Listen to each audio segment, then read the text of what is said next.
بسم اللہ الرحمن الرحیم۔ آسان عربی گرامر برائے قرآن فہمی کے سلسلے کا یہ لیکچر نمبر 146 ہے۔ اس میں ہم النون الثقیلہ کے بارے میں پڑھیں گے انشاءاللہ۔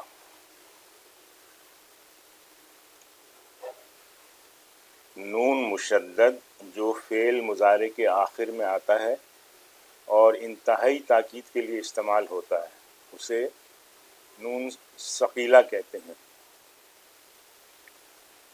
مثال دیکھیے، جیسے یہ فعل مضارع ہے یفعلو، اس کے معنی ہے وہ کرے گا یا کرتا ہے۔ اب اگر اس میں تاکید پیدا کرنا ہو تو شروع میں لام زبر کے ساتھ اور آخر میں نون ساکن لگا دیں گے، یعنی لام زبر، اس کے ساتھ فعل مضارع اور اس کے ساتھ پھر نون ساکن والا، تو یہ بنے گا لیفعلن، اور پھر اس کا ہم ترجمہ کر سکتے ہیں وہ لازماً کرے گا۔ یہ جو نون ساکن کے ساتھ ہے اس کو کہتے ہیں النون الخفیفہ۔ اگر اس فعل میں مزید تاکید پیدا کرنی ہے، یعنی یفعلو میں اس سے بھی زیادہ تاکید پیدا کرنی ہے، تو شروع میں یفعلو کے لام زبر والا اور آخر میں نون مشدد لگا دیں گے، یعنی لام یہ زبر کے ساتھ، پھر فعل مضارع اور اس کے بعد نون مشدد، یہ بنے گا لیفعلن۔ عربی میں یہ انتہائی تاکیدی اسلوب کہلاتا ہے۔ اب اس کا ترجمہ جو ہے یہ کرنا اصل میں کسی دوسری زبان میں حقیقتاً ممکن نہیں ہے، لیکن بہرحال کچھ نہ کچھ تو ترجمہ کرنا پڑے گا ہی، تو اس لیے ہم اس کو ترجمہ کرتے ہیں۔ اس کا وہ ضرور بالضرور کرے گا۔ اب یہاں پہ یہ جو لام تشدید، یہ نون تشدید کے ساتھ ہے، اسے ہم کہتے ہیں النون الثقیلہ۔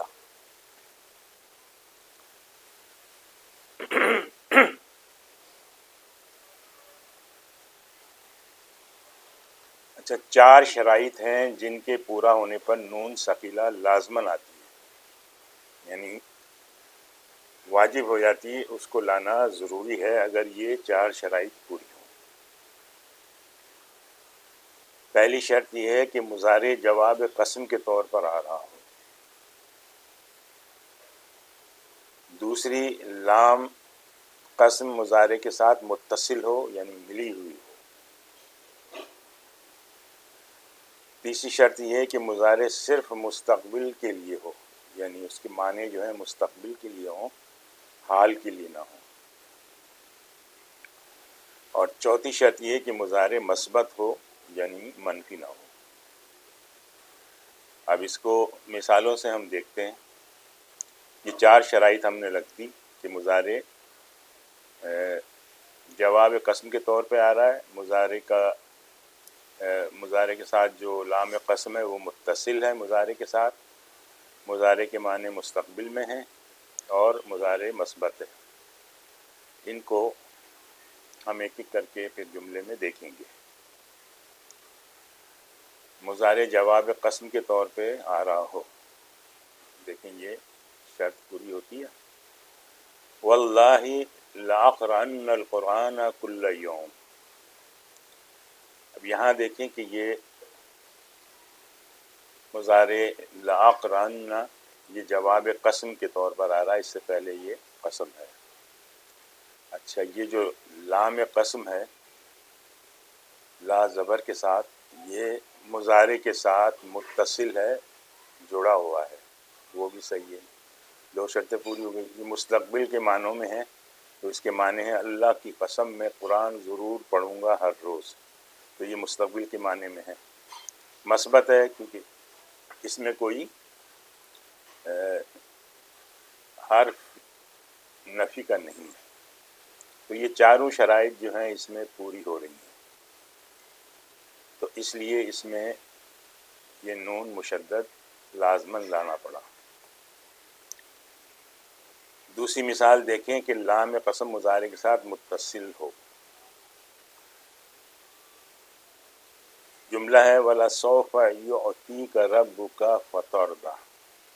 اچھا، اس سے پہلے جو ہے یہ قسم ہے اور اس کے جواب میں ہے یہ، تو یہ پہلی شرط پوری ہو رہی ہے۔ دوسری شرط ہے کہ لام متصل ہونا چاہیے قسم کا مضارع کے ساتھ، لیکن یہاں مضارع اور لام قسم کے ساتھ درمیان میں یہ سوفہ آ رہا ہے، تو یہ متصل نہیں ہے، تو یہ شرط پوری نہیں ہے۔ باقی ترجمہ جو ہے یہ اس کا مستقبل کے ساتھ ہے، مستقبل والا ہے تو وہ ٹھیک ہے، اور اس طرح سے یہ جملہ مثبت ہے، تو یہ مثبت ہے، نفی کا کوئی اس میں پارٹیکل نہیں ہے، تو یہ ایک شرط جو ہے اس میں پوری نہیں ہو رہی، اس لیے ہم اس میں مضارع غیر متصل ہے، تو یہاں پہ اسی لیے لام تشدید والا نہیں آیا۔ تیسری مثال دیکھیں، مضارع صرف مستقبل کے لیے ہو۔ اب اس میں مثال واللہ لأحبک، یہاں دیکھیں کہ یہ جواب قسم کے طور پہ آ رہا ہے، ٹھیک ہے، متصل ہے لام، یہ لام متصل ہے مضارع کے ساتھ، مستقبل کے معنوں میں ہے، یہ دیکھیں اللہ کی قسم میں تم سے محبت کرتا ہوں، مستقبل کے معنی میں نہیں ہے، اور مثبت ہے جملہ، ٹھیک ہے مثبت ہے، اس میں کوئی حرف نفی وغیرہ نہیں ہے، تو مضارع حال کے معنوں میں آ رہا ہے، تو اس لیے یہاں پر نون تشدید والا نہیں آیا۔ چوتھی مثال نے کہ مضارع مثبت ہو۔ جملہ ہے واللہ لا اساعدک، اب یہاں دیکھیں یہ جواب قسم کے طور پہ آ رہا ہے، درست ہے، متصل ہے نہیں، مستقبل کے معنوں میں ہے، مستقبل کے معنوں میں ہے، اللہ کی قسم میں تمہاری مدد نہیں کروں گا۔ دوسرا ہے کہ مثبت ہے، نہیں مثبت نہیں ہے، بلکہ اس میں لا آ رہا ہے، نیگیٹو کے معنوں میں آ رہا ہے، تو مضارع اس میں مثبت نہیں ہے بلکہ منفی ہے، تو اس لیے یہ مضارع جو ہے اس کے ساتھ نون ثقیلہ نہیں آیا۔ اچھا جی، اگر فعل مضارع سے پہلے طلب ہو یعنی امر نہیں اور استفہام ہو تو نون ثقیلہ لانا جائز ہے۔ مثال دیکھیے، فعل امر اگر آ رہا ہے تو یہ ہے لَيَجْلِسَنَّ كُلُّ وَاحِدٍ فِي مَكَانِهِ، یہ فعل امر ہے غائب مذکر کے لیے، چاہیے کہ ان میں سے ہر ایک اپنی جگہ پر بیٹھے، تو یہ فعل امر آیا ہے اس میں یہ لام کے ذریعے سے، تو اس میں نون ثقیلہ ہم لے کر آئے ہیں۔ اس طرح اگر استفہام ہے جملہ، یہ ہے اتسافرن وانت مریض، یہاں بھی دیکھیں حرف استفہام آیا ہے، تو اس صورت میں یہ تسافرن نہ آیا ہے، یعنی اس میں بھی نون ثقیلہ آیا ہے، کیا تم ضرور سفر کرو گے جب کہ تم مریض ہو۔ اور تیسری صورت اگر فعل نہیں ہے، اس کی مثال دیکھیں وَلَا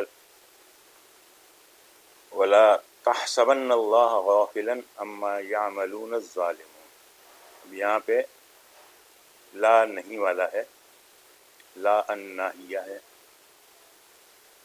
تو یہاں پر دیکھیں تحسبن نون ثقیلہ کا آ گیا ہے، تم اللہ کو ہرگز غافل گمان نہ کرنا ان سے جو ظالم کر رہے ہیں، اس بات سے جو ظالم کر رہے ہیں، اس عمل سے جو ظالم کر رہے ہیں۔ اچھا جی، اگر فعل مضارع سے پہلے اما آ جائے تو نون مشدد لانا واجب ہے۔ مثال دیکھیں، فَإِمَّا يَأْتِيَنَّكُم مِّنِّي هُدًى، یہ اما آ گیا پہلے فعل مضارع سے تو یاتین آ گیا۔ پھر اگر آ جائے تمہارے پاس میری طرف سے ہدایت، پھر آگے جو ہے کیا کرنا ہے وہ دیا ہوا ہے۔ اچھا، بغیر کسی شرط کے مطلقاً فعل امر حاضر لانا ہو، کوئی شرط نہیں ہے پہلے، بس اس کو استعمال کرنا ہے مطلقاً فعل امر کو، تو جیسے اجلسن، تو یہ اس طرح سے نون مشدد لا سکتے ہیں، تم لازمن بیٹھو، اخرجن، تم لازمن نکالے جاؤ گے۔ کچھ قرآنی مثالیں دیکھتے ہیں، لَئِن لَمْ تَنْتَهُوا لَنَرْجُمَنَّكُمْ وَلَيَمَسَّنَّكُمْ مِنَّا عَذَابٌ أَلِيمٌ۔ تو یہ دیکھیں، یہ جواب قسم کے طور پہ آ رہا ہے، تو لام یہاں اس میں متصل بھی ہے، نیگیٹو بھی نہیں ہے، اور اس کا ترجمہ بھی مستقبل کا ہے، تو یہاں پر یہ نون تشدید والا آ گیا ہے۔ جملہ یہ دوسرا جملہ، اس میں بھی نون تشدید والا آ رہا ہے عطف کے ساتھ ہے۔ اگر تم باز نہ آئے تو ہم تم کو سنگسار کر دیں گے اور ہم سے تم بڑی دردناک سزا پاؤ گے۔ دوسری مثال دیکھیے، اب یہاں بھی دیکھیے کہ یہ لا ان ناہیہ ہے، تو اس صورت میں یہ نون ثقیلہ یہاں پر آ گیا ہے۔ جن لوگوں کو اللہ نے اپنے فضل سے نوازا ہے اور پھر وہ بخل سے کام لیتے ہیں، وہ اس خیال میں نہ رہیں کہ یہ بخیلی ان کے لیے اچھی ہے، نہیں، یہ ان کے حق میں نہایت بری ہے۔ مزید مثال دیکھیں، یقولون لئن رجعنا الى المدینۃ لیخرجن الاعز منها الاذل۔ یہاں بھی دیکھیے کہ نون تشدید کا ہے۔ وہ کہتے ہیں کہ ہم مدینے واپس پہنچ جائیں تو جو عزت والا ہے اس ذلیل کو وہاں سے نکال باہر کرے گا۔ یہ مثال دیکھیے، یا بنی آدم اما یاتینکم رسل منکم یقصون علیکم آیاتی فمن اتقى واصلح فلا خوف علیہم ولا هم یحزنون۔ یہاں یہ اما کے ساتھ نون مضارع میں تشدید والا آیا ہے۔ ترجمہ ہے اس کا، اگر تمہارے پاس خود تمہیں میں سے ایسے رسول آئیں جو تمہیں میری آیات سنا رہے ہوں، تو جو کوئی نافرمانی سے بچے گا اور اپنی اصلاح کر لے گا، اس کے لیے نہ کوئی خوف ہوگا اور نہ رنج۔ آج ہم یہیں پہ اکتفا کرتے ہیں۔ سبحانک اللہم و بحمدک، نشہد ان لا الہ الا انت، نستغفرک و نتوب الیک۔